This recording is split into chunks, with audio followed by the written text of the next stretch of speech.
బోనాల ఉత్సవాల నిర్వహణలో ప్రభుత్వం విఫలమైందని కేంద్ర మంత్రి బండి సంజయ్ ఆరోపించారు. ఉత్సవాల నిర్వహణ కోసం బిచ్చమెత్తుకోవాలా అంటూ ప్రశ్నించారు. బోనాల ఏర్పాట్లకు 20 కోట్లు సరిపోతాయా అంటూ నిలదీశారు. పండగలు ఉత్సవాలకు సరిపడా నిధులు ఇవ్వడం లేదంటూ కూడా మండిపడ్డారు. నిన్న సికింద్రాబాద్ ఉజ్జయిని మహంకాళి ఆలయం వద్ద జోగినీలు ధర్నాకు దిగారు. మహంకాళి బోనాల ఏర్పాట్లపై జోగినీలు అసంతృప్తిని వ్యక్తం చేశారు. బోనాలు కింద పడ్డాయంటూ జోగిని శ్యామల కన్నీళ్లు పెట్టుకున్నారు. బోనాల కమిటీలో జోగినీలకు ఎందుకు అవకాశం ఇవ్వలేదని ప్రశ్నించారు. వీఐపీల కోసమే బోనాల పండగ అన్నట్టుగా ఉందంటూ అసహనాన్ని వ్యక్తం చేశారు. ఉదయం భవిష్యవాణి వినిపిస్తూ మాతాంగి స్వర్ణలత కంటతడి పెట్టుకున్నారు. తాను సంతోషంగా రాలేదని, క్రోధంతో వచ్చారంటూ కూడా తెలిపారు. ప్రజల్లో అహంకారం ఎక్కువ అవుతోందని, తగ్గించుకుంటే మంచిదని హెచ్చరించారు. బోనాల ఏర్పాట్లపై ఎందుకంత వివాదం జరుగుతోంది? ఆలయ కమిటీలు ప్రభుత్వం మధ్య సమన్వయం లోపించిందా? సాంప్రదాయ ఉత్సవాలకు తగిన ప్రాధాన్యం ఇవ్వడం లేదా? ఇప్పుడే అంశంపై మాట్లాడదాం. ముఖ్యంగా కూడా భవిష్యవాణి ఇవాళ మార్నింగ్ మాతంగి స్వర్ణలత వ్యక్తం చేసిన ఆగ్రహం, ఆధ్యాత్మిక పద్ధతుల్లో కూడా ఒక లోపం జరుగుతున్నట్టుగా కూడా భవిష్యవాణి వినిపించారు. ఇక రాబోయే రోజుల్లో కూడా చాలా వరకు కూడా వర్షాలు, వరదలు అన్ని వస్తాయంటూ కూడా ఆవిడ చెప్పుకొచ్చిన పరిస్థితి. ఇంకొకటి ఆలయ విగ్రహ ప్రతిష్టకు సంబంధించి కూడా ముఖ్యంగా కూడా మాట్లాడడం జరిగింది. మాతంగి స్వర్ణలత చెప్పారు ఎందుకు తనకు విగ్రహ ప్రతిష్ట జరగడం లేదు అంటూ కూడా మాట్లాడడం జరిగింది. సో నేను క్రోధంతో వచ్చాను, సంతోషంతో రాలేదంటూ కూడా అక్కడ భవిష్యవాణి చెప్పిన పరిస్థితి మనం చూసాం. ముఖ్యంగా కేంద్ర మంత్రి బండి సంజయ్ కూడా ఈ నిధులకి సంబంధించి కూడా 20 కోట్లు సరిపోతాయా అంటూ కూడా కొంత మాట్లాడడం జరిగింది. నిధుల కోసం బిచ్చమెత్తుకోవాల్సిన పరిస్థితులు ఎందుకు ఏర్పడ్డాయి అంటూ కూడా మాట్లాడుతున్నారు. నిజంగా కూడా బోనాల నిర్వహణకు 20 కోట్లు సరిపోవా అనే అంశం ఇప్పుడు తెరపైకి వచ్చింది. నిజంగా కూడా కేంద్ర మంత్రి బండి సంజయ్ చేస్తున్న ఆరోపణలు ఎట్లా అర్థం చేసుకోవాలి అంటే రాజకీయ పరంగానే అర్థం చేసుకోవాలా? నిజంగానే కూడా ఎంతో తెలంగాణలో కూడా బోనాలకు సంబంధించి కూడా ఏమైనా వివక్ష చూపుతున్నారు. 20 కోట్లు ఎందుకు సరిపోవు అనే అంశం ఇప్పుడు చర్చకు వచ్చింది. బండి సంజయ్ బోనాల ఏర్పాట్లపై అసలు ఏమన్నారో ఒకసారి విందాం. జనాభా ప్రాతిపదికన చూసుకుంటే 88% హిందువులు ఉన్నారు. ఇవాళ తెలంగాణ రాష్ట్ర వ్యాప్తంగా హిందువులు పండుగ చేసుకుంటూ బోనాల పండుగ చేసుకుంటున్నారు. కేవలం ఈ గ్రేటర్ హైదరాబాద్ లోనే 3400 దేవాలయాల్లో పండుగలు నిర్వహించుకుంటున్నారు. కానీ ప్రభుత్వం కేటాయించింది ఏంటంటే కేవలం 20 కోట్ల రూపాయలు. అంటే ఒక్కొక్క దేవాలయానికి కనీసం 6000 రూపాయలు కూడా ప్రభుత్వం కేటాయిస్తారు. ఇదంతా దారుణమైన విషయం. ఒకసారి ఆలోచించాల్సి కనీసం వాళ్ళ ఉండి ద్వారా వచ్చే ఆదాయాన్ని కూడా వాళ్ళు వాడుకునే మరి హిందూ పండుగల పట్ల ప్రభుత్వం ఏ విధంగా నిర్లక్ష్యం వచ్చిందో ఆలోచించాలి. పొద్దున టీఆర్ఎస్ పార్టీలు వచ్చారు, మేము తెలంగాణ పండుగ ప్రకటించమన్నారు. పండుగ ప్రకటించే కాదు, ఆ పండుగకు ఏం ఏర్పాటు చేశారు, ఎంత బడ్జెట్ కేటాయించిందో మన ప్రభుత్వం ప్రకటించాలి. గత ప్రభుత్వం నిర్లక్ష్యం చేసింది, ఈ ప్రభుత్వం నిర్లక్ష్యం చేసింది. కేవలం 20 కోట్ల రూపాయలు దేనికి సరిపోతాయి? మన హిందువులు పిచ్చ పట్టుకునే పరిస్థితి తెలంగాణ రాష్ట్రంలో. ఇక రాబోయే గణేష్ నవరాత్రి చూసే వాళ్ళని ప్రభుత్వం ఏం చేస్తుందో తెలియదు.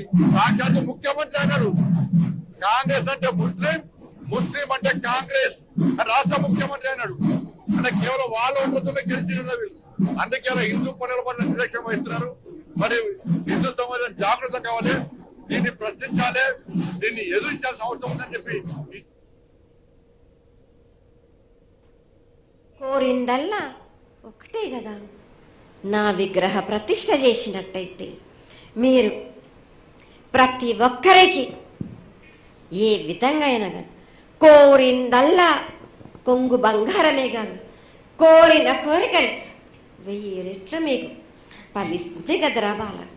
ఈ 6 మాసాలలోపు మీరు జరిపించకపోతే వాడవాడల నేను ఇప్పుడు ఎట్లు చూపిస్తున్నాను, ఇంకా మించి నేను ప్రాణ నష్టం జరిపిస్తాను. నష్టం జరిపించడమే కాదు, అందరినీ ఒక్కరొక్కరిని నాకు అడ్డొచ్చిన వాళ్ళని పాదాల కింద నలిపేస్తుంటే నేను పోతుంటా వాళ్ళకని. పాడి పంటలేగా దానికి సమానంగా ఉన్నది వాళ్ళకు. గత ఏడు చెప్పినట్టు ఈ ఏడు కూడా మీకు వర్షాలు మాత్రం కుంభ వర్షాలు ఉన్నాయి. జనాలు మట్టుకు జాగ్రత్తగా ఉండాలి. కొట్టుకుపోయే ప్రమాదం కూడా ఉన్నది. అగ్ని ప్రమాదాలు ఉన్నాయి. కుంభ వర్షాలు ఏడేడు కాదు, ఈ 7 భారీగా ఉన్నాయి. జనాలు మట్టుకు సగానికి సగం కొట్టుకుపోతూనే ఉంటారు. వాళ్ళకు ప్రాణ నష్టం కూడా జరుగుతుంది.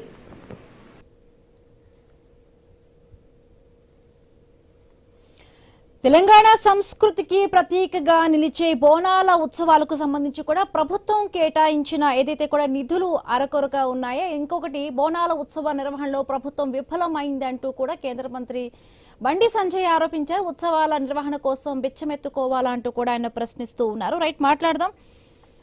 కస్బా శ్రీనివాసరావు గారు టీపీసీ సెక్రటరీ, అలాగే రాజు నేత బీజేపీ అధికార ప్రతినిధి, ఇద్దరు జాయిన్ అయ్యారు. నమస్తే అండి, వెల్కమ్ టు డ్రైవ్. ముందుగా కస్బా శ్రీనివాసరావు గారు, నమస్తే. తెలంగాణ సంస్కృతి సాంప్రదాయాల పరిరక్షణలో కూడా ఇప్పుడు గత ప్రభుత్వం కానీ ఇప్పుడు ప్రభుత్వం కానీ ఇద్దరు విఫలమైపోయారు అంటూ కూడా బండి సంజయ్ మాట్లాడి, ఇంకొకటి అంటే బోనాల ఏర్పాట్లకు 20 కోట్లు సరిపోతాయి అంటూ కూడా ఆయన ప్రశ్నించడం జరిగింది. ఉత్సవ నిర్వహణ కోసం బిచ్చమెత్తుకోవాలా అంటూ కూడా ఒక వివాదాస్పదమైన వ్యాఖ్యలు చేశారు. నిజంగా అసలు బోనాల ఏర్పాట్లు ఏ విధంగా చూస్తే ప్రతి సంవత్సరం కూడా మనం చూస్తున్నాము. బోనాల ఏర్పాట్లకు సంబంధించి కానీ దర్శనాలకి సంబంధించి కానీ ఏదో ఒక వివాదం పరంగా కూడా ఒకటి వస్తూనే ఉంది. అది ఏ ప్రభుత్వం అవునా కానీ, బీఆర్ఎస్ ప్రభుత్వం అవని, ఇప్పుడున్న మీ ప్రభుత్వం అవునా కానీ, ఏ ప్రభుత్వం అయినా. బండి సంజయ్ మాట్లాడిన మాటల్లో కూడా ఆయన బోనాల ఏర్పాట్లకు 20 కోట్లు ఎట్లా సరిపోతాయి అంటూ కూడా ఆయన మాట్లాడడం జరిగింది. ఏం చెప్తారు? నమస్తే అండి, మీకు మాతో పాటు ప్యానెల్లో ఉన్నటువంటి రాజు గారికి, అదేవిధంగా ఐటీవీ వీక్షకులందరూ కూడా నమస్కారం. బోనాల ఉత్సవాలు జరుగుతున్న సందర్భంలో బండి సంజయ్ గారు చేసినటువంటి వ్యాఖ్యలు ఏదైతే 20 కోట్ల రూపాయలంటే గతంలో ఇచ్చినటువంటి దానికి తగ్గకుండా నిధులు ఎక్కడ కూడా తగ్గించకుండానే ఇవ్వడం జరిగింది. ఈ జరిగినటువంటిది సరిపోదా అన్న విషయం వారు కేంద్ర మంత్రిగా ఉన్నటువంటి విషయం. దాని మరి మొదలే పండుగ రోజు వచ్చి కామెంట్ చేసే బదులు కాస్త ముందే వారికి సరిపోదన్న విషయం ఎప్పుడో 20 రోజుల కింద, నెల రోజుల కింద ప్రకటించింది కదా. మరి అప్పటి నుంచి చేయని కామెంటు పండుగ రోజు అక్కడికి వచ్చి చేయడంలో ఉద్దేశం ఏంటంటే, సందర్భము దొరికినప్పుడల్లా మత విద్వేషాలను రెచ్చగొట్టడానికి, ప్రజల లోపల మేమే హిందుత్వవాదులమని చెప్పుకోవడానికి చేసే ప్రయత్నం. దాంట్లో బండి సంజయ్ గారు ప్రథమంగా ముందుంటారు. వారికి ఏంటంటే అది ఒక బ్రాండ్ గా దాన్ని ఎక్కడికి వచ్చేదో మాట్లాడితే బండి సంజయ్ సరిపోలే అనేది సరిపోయింది. మరి అంతకుముందు వేరే రాష్ట్రాల్లో జరిగేటువంటి లోకల్ అక్కడ ఉండేటువంటి సామాజిక పండుగలకు అక్కడ ఉండేటువంటి వాటికి ఏ పార్టీ నిధులు వాళ్ళు అధికారంలో ఉన్న రాష్ట్రాల్లో ఇస్తున్నారు. కేంద్ర ప్రభుత్వం మరి ఏ పండుగలకి ఏ నిధులు ఎంత ఇస్తున్నది? హిందూ మతాన్ని తక్కువ చేసి మాట్లాడుతుంటే మరి కేంద్ర ప్రభుత్వం ఏ పండుగలకు ఏ నిధులు ఎంత ఇస్తుంది? రామాలయ నిర్మాణానికి కూడా కేంద్ర ప్రభుత్వం ఆ బడ్జెట్ నుంచి కట్టలే, ప్రజల దగ్గర చందాలు వసూలు చేసే కట్టింది. మరి జరుగుతూ వస్తున్నటువంటి ఆ నిధులను కూడా వాళ్ళు దుర్వినియోగం చేస్తున్నారు, అక్కడ ఎంతో రకమైనటువంటి అవినీతికి పాల్పడుతున్నారు అని చెప్పి మనం మీడియాలో రోజు కథనాలు చూస్తున్నాం. మరి ఈ పరిస్థితిలో ఉన్నటువంటి వాళ్ళు ఇక్కడ మాత్రం ఈ నిధులు సరిపోవంటే మరి ఏ రాష్ట్రం ఎంత నిధులు ఇస్తుందో ఒకసారి చెప్పమనండి. రాజు నేత గారు ఉన్నారు కదా, మరి మధ్యప్రదేశ్ లో ఎంత ఇస్తుండ్రు, ఉత్తరప్రదేశ్. కుంభమేళా ఏర్పాటుకు ప్రభుత్వం అంతకుముందు ఉన్నటువంటి అనేక హరిచన్నారెడ్డి గారు గవర్నర్ గా ఉత్తరప్రదేశ్ ఉన్నప్పటి నుంచి మొదలు పెడితే 70s లో అక్కడ కుంభమేళాను ఒక ప్లాన్ ప్రకారం ఏర్పాటు చేసేటువంటి విధి విధానం ప్రభుత్వం దాన్ని మానిటర్ చేసేటువంటి హరిచన్నారెడ్డి గారే ప్రారంభించారు. అక్కడ ఉన్నటువంటి వాళ్ళు చెప్పినటువంటి విషయం మేము రెగ్యులర్ గా వెళ్తుంటాం. అదే దానికి అక్కడి నుంచి మొదలు పెడితే ఆ ఒక్క ఈవెంట్ తప్ప మిగిలిన ఏ ఈవెంట్లకు ఏ పార్టీ ఖర్చు పెడుతుంది ప్రభుత్వం? ఇప్పుడు జరిగేటువంటి దాంట్లో జరుగుతుంటండి ప్రతి సందర్భాన్ని కేవలం ప్రజలను రెచ్చగొట్టడానికి, ప్రజల లోపల మత విద్వేషాలు రెచ్చగొట్టడానికి చేయడు. బోనాల పండుగ తెలంగాణ ప్రాంతంలో సంతోషంగా అన్ని జాతులు జరుపుకునేటువంటి పండుగ. ఆ పండుగను అంటే ఫస్ట్ తొలి బోనం అమ్మవారి పెట్టిన తర్వాతనే మిగిలిన అన్ని పండుగలు స్టార్ట్ అవుతాయి. గ్రామ దేవతలు ప్రధానం. ఆ ప్రధానమైన గ్రామ దేవతలకు మనం చేయాల్సినటువంటి నైవేద్యం సమర్పించి చేసుకునేటువంటి కార్యక్రమం. దాన్ని కూడా విషం పోయడానికి, మత విద్వేషాలు రెచ్చగొట్టడానికి ప్రభుత్వం మీద చేయడం అనేది తప్పండి. మరి అంతకుముందు ఉన్నటువంటి ప్రభుత్వాలు చేసినప్పుడు చేయని కామెంట్ మరి ఇప్పుడు ఎందుకు చేస్తున్నారు వారు? మరి ఇంతకుముందు అమిత్ షా గారు మహంకాళి టెంపుల్ కి వచ్చినప్పుడు మీరు వెళ్ళినరు, బండి సంజయ్ గారు కూడా వెంట ఉండి ఆ రాష్ట్ర అధ్యక్షుడు అప్పుడు ఎప్పుడు చేయని కామెంట్ ఇప్పుడు ఎందుకు చేస్తున్నారు? ఏమైనా తగ్గిందా ఇప్పుడు దీంట్లో? కారణం ఏంటంటే ఈ అవుట్ ఆఫ్ ఇట్ దీన్ని ఏదో ఒక రాజకీయ ప్రయోజనం పొందడం కోసం, మత విద్వేషాలను రెచ్చగొట్టడం కోసం, రేపు జిహెచ్ఎంసీ ఎన్నికలు వస్తున్నాయి కదా వాటి కోసం దీన్ని వేయడం కోసం అక్కడక్కడ పోయిన దగ్గరల్లా బండి సంజయ్ గారు ఇలాంటి వ్యాఖ్యలు చేస్తూ ఉంటారు. అది ఆయనకు పరిపాటి అయిపోయింది. అంతకంటే ఎక్కువ దీంట్లో ఉన్నటువంటి సారాంశం ఏం లేదు. రాజు నేత గారు ఏం చెప్తారు? నిజంగానే బోనాల ఉత్సవాల నిర్వహణలో కూడా రాష్ట్ర ప్రభుత్వం విఫలమైపోయిందా? మీ పార్టీకి చెందిన బండి సంజయ్ గారు 20 కోట్లు సరిపోతాయి అంటూ కూడా ప్రశ్నించారు. ఇంకొకటి కమిటీల నిర్వహణకి సంబంధించి బిచ్చమెత్తుకోవాలా అంటూ కూడా ఆయన మాట్లాడడం జరిగింది. ఎట్లా చూస్తున్నారు? నిజంగా కేంద్ర ప్రభుత్వం ఏమైనా కూడా నిధులు ఇస్తుంది, ఇప్పటికిప్పుడు ఎందుకు ముందు నుంచి కూడా తెలుస్తుంది, బట్ ఆ రోజే ఎందుకు ఏదో అంటే పొలిటికల్ గా ఏదో మాట్లాడాలి కాబట్టి ఇంకా ఫ్యూచర్ లో జిహెచ్ఎంసీ ఎన్నికలు రాబోతున్నాయి కాబట్టి ఆ ఎన్నికలను దృష్టిలో పెట్టుకుని మత విద్వేషాలు రెచ్చగొట్టే విధంగా ఏదో కామెంట్స్ పాస్ చేయాలి కాబట్టి పాస్ చేశారంటూ కూడా అటు కస్బా శ్రీనివాసరావు గారు అంటున్నారు. ఏం చెప్తారు? నిజంగా కూడా అంటే ప్రతి ఏటా ఆయనగా బీఆర్ఎస్ ప్రభుత్వానికి సంబంధించి కానీ ఇప్పుడున్న కాంగ్రెస్ ప్రభుత్వానికి సంబంధించి కూడా ఎప్పుడు కూడా ఈ బోనాల నిర్వహణకు సంబంధించి కూడా సరిగ్గా ఏర్పాట్లు జరగలేదంటూ కూడా మాట్లాడడం జరిగింది. అందరికీ నమస్కారం అండి. ఈరోజు కాంగ్రెస్ పార్టీ ప్రభుత్వం యొక్క వైఖరి ఏ రకంగా ఉందంటే, నవ్వి పోదురుగాక నాకేంటి సిగ్గు అన్నట్టు ఈరోజు మత విద్వేషాలను రెచ్చగొడుతున్నటువంటి పార్టీ కాంగ్రెస్ పార్టీ. ఇందాక కాంగ్రెస్ పార్టీ నాయకులు మాట్లాడుతూ బీజేపీ పార్టీ విద్వేషాలను రెచ్చగొడుతుంది అని, మీరు కదా లౌకిక పార్టీ మాది అని చెప్పేసి చెప్తారు. ఎన్నికలప్పుడేమో టోపీ పెట్టుకోను కాంగ్రెస్ పార్టీ అంటే ముస్లిం పార్టీ, ముస్లిం అంటే కాంగ్రెస్ పార్టీ అని చెప్తారు. ఈరోజు బండి సంజయ్ గారు మాట్లాడిన దాంట్లో ఏం తప్పుంది ఒకసారి చెప్పండి. మా కేంద్ర మంత్రి గారు ఎన్నో సంవత్సరాల నుంచి మేము పోరాటం చేస్తున్నాం, ఈ రోజు ఏదో కావాలని విద్వేషాలను రెచ్చగొట్టేటువంటి మాటలు ఇవి కాదు మేడం. ఈ రోజు బోనాల పండుగ అంటే తెలంగాణ రాష్ట్రంలో ఎంత ప్రతిష్టాత్మకంగా తీసుకుంటారు. ఇంటింటి నుంచి ఈ రోజు అమ్మవారికి బోనాలు సమర్పించి ఎంతో భక్తి శ్రద్ధలతోని ఈ రోజు వచ్చేటువంటి కరువు కాటకాల నుంచి అమ్మవారు మనల్ని కాపాడాలని, పిల్ల పాపలను చల్లగా చూడాలని ప్రతి ఇంటి నుంచి తెలంగాణ రాష్ట్రంలో కోటాను కోట్ల మంది ఈ రోజు బోనాల పండుగ ఉత్సవాన్ని జరుపుతారు. అట్లాంటి పెద్ద పండుగను నిర్వహణలో ఈ రోజు ప్రభుత్వం ఫెయిల్ అయింది కదా. ఈ రోజు ప్రభుత్వానికి చిత్తశుద్ధి లేదు కదా, బుద్ధి జ్ఞానం లేదు కదా, ఈ రోజు దిమాగ్ ఖరాబ్ అయింది కదా ప్రభుత్వానికి.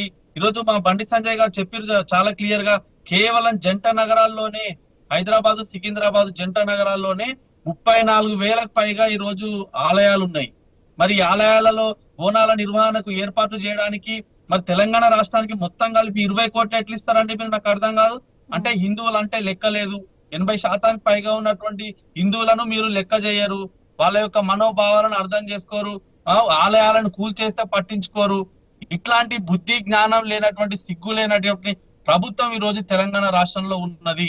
ఈ రోజు నేను ఈ సందర్భంగా సూటిగా కాంగ్రెస్ పార్టీ నాయకులను అడుగుతున్నా మేడం, రంజాన్ పండుగకు తెలంగాణ రాష్ట్రంలో పట్టుమని 10% లేనటువంటి వాళ్ళ కోసం రంజాన్ పండుగ కోసం తోఫాకని లేకపోతే ఇంకా వేరే వేరే పేర్లు పెట్టి ఈ రోజు 33 కోట్ల రూపాయలు ఇచ్చారు. 33 కోట్ల రూపాయలు. మరి తెలంగాణ రాష్ట్రంలో 80% పైగా ఉన్నటువంటి హిందువులకు సంబంధించినటువంటి పండుగలకు ఎందుకు మీకు డబ్బులు ఇవ్వడానికి మనసొప్పడం లేదు? 20 కోట్ల రూపాయలతో ఏ రకమైనటువంటి ఈ రోజు ఉత్సవాలను నిర్వహిస్తారు? అంటే హిందువుల యొక్క మనోభావాలను కించపరిచే రకంగా ఈ రోజు ప్రభుత్వం చర్యలు చేపడుతుంది అనేది నిదర్శనం కనపడుతుంది కదా మనకు. ఈరోజు ప్రతి గుడికి, జంట నగరాల్లో ఉన్న గుడికి 6,000 రూపాయలు కూడా రానటువంటి పరిస్థితి ఉంది. అందుకనే ఈ రోజు హిందువుల తరపున మాట్లాడాలి కాబట్టి అది భారతీయ జనతా పార్టీ మాత్రమే దేశంలో అత్యధికంగా ఉన్నటువంటి హిందువుల కోసం కొట్లాడుతుంది కాబట్టి 100% మేము మాట్లాడతాం మేడం. గతంలో కూడా గణేష్ ఉత్సవాల సందర్భంగా కూడా మేము అనేక విషయాల మీద మాట్లాడినాం. హైదరాబాద్ మహానగరంలో గణేష్ ఉత్సవాలు ప్రారంభం కాకముందుకే ఇప్పుడు ఈ రోజు మనం కొన్ని చోట్ల చూస్తున్న మండపాలను కూల్చివేస్తున్నారు. ప్రభుత్వం దీనికి తగుదనమ్మా అంటూ పోలీసులకు అండగా నిలబడుతుంది. ఈ వైఖరిని ఏమనాలి? ఈరోజు హిందువులు పండుగలు జరుపుకుంటే ఓర్చుకోరు, హిందువులు కలుసుంటే ఓర్చుకోరు, హిందువులు ఏకతాటి మీదకి వస్తే ఓర్చుకోరు, వాళ్ళ పండుగలకు భద్రతా ఏర్పాట్లు చేయరు, వాళ్ళ పండుగకు నిధులు ఇవ్వరు. ఇంతకంటే దారుణం ఉంటుందా మేడం? తెలంగాణ రాష్ట్రంలో ఇది ఒక్క పండుగ కాదు, బతుకమ్మ తర్వాత దసరా పండుగకు సంబంధించినటువంటి బతుకమ్మ గాని, గణేష్ ఉత్సవాలు గాని, సంక్రాంతి పండుగ గాని, ఈ రోజు బోనాల పండుగ గాని, ఇట్లా అన్ని పండుగలు ఈ రోజు హిందూ సాంప్రదాయాన్ని ఈ రోజు నిలువెత్తు నిదర్శనమైనటువంటి పండుగల నిర్వహణలో ప్రభుత్వం ఈ రోజు మీనమేషాలు లెక్కిస్తుంది మేడం. ఖచ్చితంగా ఈ ప్రభుత్వం ఫెయిల్ అయినట్టు. దీంట్లో మేము బండి సంజయ్ గారు చెప్పిన విషయాన్ని నేను ఈ సందర్భంగా గుర్తు చేస్తున్నా. మేము ప్రతి ఆలయంలో వేస్తున్నటువంటి డబ్బులు హుండీ ఆదాయం ఏదైతుందో కనీసం మేము వేస్తున్న డబ్బులు హుండీ ఆదాయం కూడా ఆ డెవలప్మెంట్ కోసం గానీ ఆ టెంపుల్ డెవలప్మెంట్ కోసం గానీ ఖర్చు చేయడం లేదు ఈ ప్రభుత్వం. మేమిస్తున్న డబ్బులతోని ఇతరులకు సన్నాయి నొక్కులు నొక్కుతున్నారు. ఇతర మతాలకు వీళ్ళు అభివృద్ధి చెందడం Right, కోసం Raju. వాళ్ళకు సన్నాయి నొక్కులు నొక్కుతున్నారు. Right. కాబట్టి ఇది మంచి పద్ధతి కాదు. తస్మాత్ జాగ్రత్త చెప్తున్నాం. తెలంగాణ రాష్ట్రంలో హిందూ దేవాలయాలను కూల్చేస్తే మీరు కన్నప్పగించి చూస్తున్నారు. ఎటువంటి చర్యలు తీసుకోవడం లేదు. గతంలో రైట్ సికింద్రాబాద్ శ్రీనివాస్ గారు ఉన్నారు. రైట్ అడుగుదాం. శ్రీనివాస్ గారు ఉన్నారు. శ్రీనివాస్ గారు అంటే కాబట్టి రాష్ట్రంలో కాంగ్రెస్ పార్టీ నాయకులకు ఈ సందర్భంగా చెప్తున్నాం, మీరు హిందువుల జోలికి వచ్చినా లేదంటే హిందువుల మధ్య చిచ్చు పెట్టాలని చూసినా, హిందూ పండుగలను కించపరచాలని చూసినా తస్మాత్ జాగ్రత్త అని సందర్భంగా హెచ్చరిక జారీ చేస్తున్నాం. శ్రీనివాస్ గారు అంటే రాష్ట్రంలో 80% ఉన్న హిందువులకు 20 కోట్లు కేటాయించడం ఏంటి, 33 కోట్లు 10% ఉన్న ముస్లింలకు కేటాయించడం ఏంటి అంటూ కూడా మాట్లాడు. ఇవి ఎంత సరిపోతాయి మనకి సమాధానం direct question. This is direct question to the రాజుగారిని మాట్లాడమనండి. మీరు ఎందుకు చెప్తారు? రాజుగారిని మాట్లాడమని. రాజుగారు వాళ్ళు ఉపన్యాసం సాంప్రదాయాలకు అర్థం పట్టే ఇలాంటి పండుగలకు రాష్ట్ర ప్రభుత్వం మరికొంత బడ్జెట్ ను సమకూర్చాల్సిన అవసరం ఉందా? రైట్ ఓకే రాజు గారు. రాజుగారిని ప్రశ్నలు అడుగుతూ ఉండమనండి. ఎవరు చెప్పేది ఏం అవసరం ఉంది? ఏదో డిబేట్ లాగా కాక మన ఉపన్యాసం చెప్పుకుంటూ పోతే ఎట్లా? మరి ప్రశ్నిస్తే దానికి స్పందించి ఉండాలి కదా. మీరు బండి సంజయ్ గారి గురించి రామాలయం ఎక్కడ పోతుంది? రామాలయం ఉండి ఎక్కడ పోతుందండి? దానికి సమాధానం చెప్పండి. హిందువుల గురించి మాట్లాడే హక్కు ఉంది అసలు మీకు హిందువుల గురించి మాట్లాడే హక్కు ఉందా అండి? మీకు ఏం చెప్తారో విందాం. ఎక్కడ మాట్లాడితే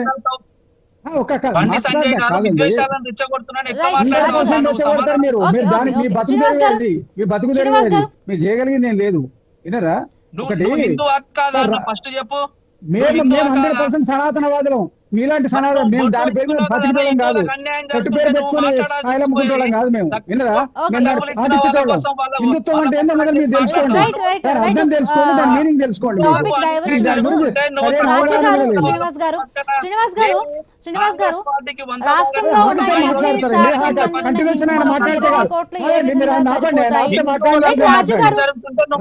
రాజుగారిని మాట్లాడతా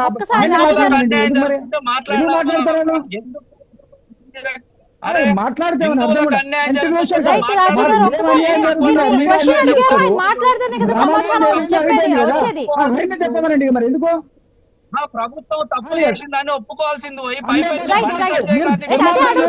భారతీయ జనతా పార్టీ దేశానికి ఉన్నటువంటి ఇబ్బంది, భారతీయ జనతా పార్టీ చేపట్టి హిందుత్వానికి ఉన్నటువంటి సమస్య. చెట్టు పేరు చెప్పి కాయలు అమ్ముకుంటారు. ఒకటే అంటే బండి సంజయ్ చేసిన ఆరోపణలు కూడా 20 కోట్లు ఏ విధంగా సరిపోతాయి? రాష్ట్రంలో ఉన్న 80% ఉన్న హిందువులకు 20 కోట్లు ఏ విధంగా సరిపోతాయి? 33 కోట్లు అటు ముస్లింలు 10% ఉన్న రాష్ట్రంలో 10% ఉన్న ముస్లింలు 33 కోట్లను కేటాయించారు. ఎందుకు ఈ విధమైన బడ్జెట్ కేటాయింపులో తేడా ఉంది? హిందువుల పట్ల ఎందుకు ఈ విధంగా కాంగ్రెస్ పార్టీ వ్యవహరిస్తుందంటూ కూడా డైరెక్ట్ గానే క్వశ్చన్ చేశారు. మీరు డైరెక్ట్ క్వశ్చన్ చేసి ఆయన క్వశ్చన్ మీరు రిపీట్ చేసి ఇందులో సమయం అయిపోద్ది. దానివల్ల ఉపయోగం లేదండి. సమాధానం చెప్పడానికి సమయం ఇస్తాం. హైదరాబాద్ నగరానికి సంబంధించినటువంటి బోనాల కేటాయింపు అది రాష్ట్రానికి సంబంధించిన కేటాయింపు కాదు. తర్వాత మీకు రాష్ట్రం మొత్తం మీద ఉన్నటువంటి ముస్లింస్ కు ఏం కేటాయింపు వినాలి? మా ఆప్త ఆగాలి మీరు. మీరే మాట్లాడండి. రాజుగారు మీరు చెప్పండి. మేము డ్రాప్ అవుతామండి. ఎందుకంటే ఊరికి మాట కట్టం వస్తే మాట్లాడటం మీరు అవసరంగా మీ వాళ్ళు చెప్పలేదు. దొంగలే మీరు, హిందుత్వానికి దొంగలే మీరు. ఎందుకు మాట్లాడతారు? మీరేం చేశారు? మీరేం చేశారు? హిందువులను నాశనం చేయాలని దేవాలయాలను నాశనం చేయాలని చూస్తున్నటువంటి పార్టీ కాంగ్రెస్ పార్టీ. ఈరోజు నువ్వు బొట్టు పెట్టుకున్నావు. నేను ఒకటే క్వశ్చన్ అడుగుతున్నా. సనాతనవాదానికి మీకు సంబంధం లేదు. వ్యాపారస్తులు మీరు, వ్యాపారస్తులు మాట్లాడాలి కదా, వినాలి కదండి. 34,000 రూపాయలు మాట్లాడిపోతే ఏం చేస్తారండి మీరు? సరిపోతాయి. మీకు చెప్పమని చెప్పండి. Yes, I would like to Sunday చెప్పండి. morning మీరు first వినండి first. మీరు క్వశ్చన్ చేయడం వల్ల ఓవర్ అవుతుంది. వేస్తండి. మీరు కంట్రోల్ చేయలేనప్పుడు మీరు మాట్లాడేది అనవసరంగా. మీరు ఎందుకు మీరు డిబేట్ పిలిచినప్పుడు ఆయన ఆగన్నా వద్దా? మీరు కరెక్ట్ మాట్లాడండి. నా కరెక్ట్ మాట్లాడితే నేను ఏమన్నాను, కానీ మీరు కరెక్ట్ బండి సంజయ్ గారిని మీరు మాట్లాడలేదు. కరెక్ట్ ఎందుకు మాట్లాడు? ఆయన వేస్తండి. నేను డ్రాప్ అవుతున్నా. అవసరం హిందువుల కోసం మాట్లాడుతున్నటువంటి పార్టీ మీరు హిందువులు Yes, అండి. రాజు గారు. పార్టీ అయితే మీకు హిందువులకు రాజు గారు, సంబంధం లేదు. బడ్జెట్ మీరు బడ్జెట్ దొంగలు మీరు. కేటాయింపుకి సంబంధించి ఆయన బండి ఆన్సర్ సంజయ్ ఇస్తున్నారు. గారు మీరు వినండి ఒక ఫస్ట్. టాపిక్ మాట్లాడితే ఎట్లని? నేను ఆయన ఆపాలండి. మేడం, ఒక్క మాట పది నిమిషాలు చెప్పి మాట్లాడుతూనే నేను మాట్లాడి కామ్ నేను కూడా మాట్లాడుతూనే ఒక్క ఉంటా. మాట చెప్పి నేను కూడా నేను మాట్లాడుతూనే కామ్ ఉంటా. రాజు గారు మాట్లాడిన సేపు నేను మాట్లాడుతూనే ఉంటా. రైట్. ఏం మాట్లాడుతున్నాయని మాట్లాడండి డిఫరెంట్ మాట్లాడండి. లేకుండా మాట్లాడకపోతే ఎట్లని? ఆపాలి. ఒక మాట్లాడుతూ వినేది ఇష్టం ఉన్న ఇష్టం లేకుండా వినాలి. మీరు చెప్పింది వినలేదా? నేను అటం వచ్చినా నేను మాట ముందు అడ్డం వస్తారు. మరి బండి సంజయ్ గారిని విమర్శించే right. Thank you so much అండి శ్రీనివాసరావు గారు, రాజు గారు డ్రైవ్ లో పాల్గొన్నారు. థ్యాంక్ యూ సో మచ్ అండి డ్రైవ్ లో పాల్గొన్నందుకు. ఇది వాళ్ళ question hour. Keep watching I News. మీతోనే మీ వెంట.